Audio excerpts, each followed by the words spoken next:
दोस्तों नमस्कार। सुब्रत पाल की चिट्ठी में आपका स्वागत है।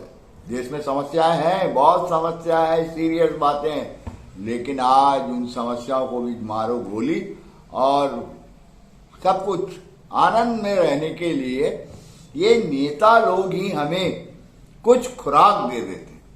जैसे महाराष्ट्र के उप मुख्यमंत्री एकनाथ शिंदे गुट के एकनाथ शिंदे आजकल वो लाइमलाइट में है, और वो लाइमलाइट में इसलिए है कि उन्होंने जो स्टैंडिंग कॉमेडियन होते हैं कुणाल कामरा पर हल्ला बोल दिया है। हल्ला बोल दिया मतलब उनके चेले चपाटों ने हल्ला बोल दिया है। कहते हैं कि कुणाल कामरा ने कुछ तभी ऐसा आपत्तिजनक कहा जो हर्ट करता है शिंदे साहब को, और शिंदे साहब के फॉलोअर इससे नाराज हो गए और उसने कुणाल कामरा के स्टूडियो पे हल्ला बोल दिया, जो कि डेमोक्रेसी में सही है, न्यायपालिका के अगेंस्ट में है। दोस्तों अगर एक बात तो सही है, इस पर कई प्रतिक्रिया आने लगे।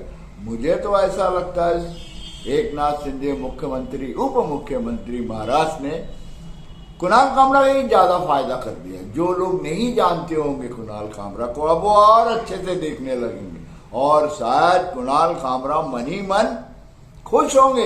अरे ये तो फोकट की पब्लिसिटी मिल गई दोस्त, हाँ ये तो फोकट की पब्लिसिटी मिल गई। तरीका तो ये होता कि सुशील कुमार शिंदे मानहानि का नोटिस दे देते और कुणाल कामरा को कोर्ट में कीट देते, और ठीक है उसमें भी क्या है, हमारे कानून व्यवस्था चलती और जब तक कुणाल कामरा बूढ़ा हो जाता, सुशील कुमार हमारे शिंदे साहब बूढ़े हो जाते, तब तक केस का फैसला आते रहता, चलते रहता। लेकिन चलिए, तो अब ये मजा है। लेकिन दोस्तों किसी पे हमको तो जर्नलिज्म में यही पढ़ाया गया था कि आप व्यंग कीजिए या टीका टिप्पणी कर सकते हैं, लेकिन किसी को हर्ट नहीं कर सकते। अब ये भी कहने वाली बात होगी, कौन किसको हर्ट मानेगा, कौन किसको किस बात को हर्ट नहीं मानेगा। तो ये उनका इंडिविजुअलिटी है, इसलिए कुणाल कामरा फंस गए।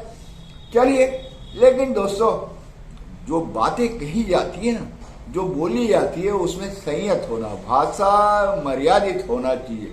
मुझे भी कई बार लोग कहते हैं कि मैं जिनको लेकर लिखता बोलता हूँ, थोड़ा रफ बोलूँ, थोड़ा और बोलूँ, लेकिन मेरा दिल अलाउ नहीं करता, क्योंकि मैं पुराने जमाने का 70s का नागपुर यूनिवर्सिटी का जर्नलिज्म किया हुआ, यूनिवर्सिटी जर्नलिज्म किया है, तो मुझे ये मेरा अलाउ नहीं करता। मैं व्यंग सीखा ही हूँ। हमारे शरद जोशी जी है, वो नवभारत टाइम्स में लिखते थे, मुझे पढ़ के बहुत मजा आता था। और मैंने देखा स्टैंडिंग कॉमेडी कुणाल कामरा का, वो बहुत ही अंग्रेजी में कभी कभी भलगर वर्ड्स यूज करते जो मुझे पसंद नहीं है, और उसमें ठहाके लगाते हैं पुरुष और महिलाएं। और क्या आपने कभी देखा स्टैंडिंग कमीशन में जिसकी 5,000 रुपए की टिकट बिकते हैं?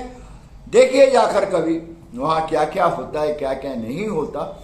सो दोस्तों होता है कभी कभी कुणाल कामरा तो अभी अंदर ही अंदर खुश है, और मैं कहूंगा एकनाथ शिंदे में ना अभी वो नहीं है, मैच्योरिटी नहीं है। अरे यार अगर कुछ बोलते ही नहीं तो कुणाल कामरा की बात होती ही नहीं।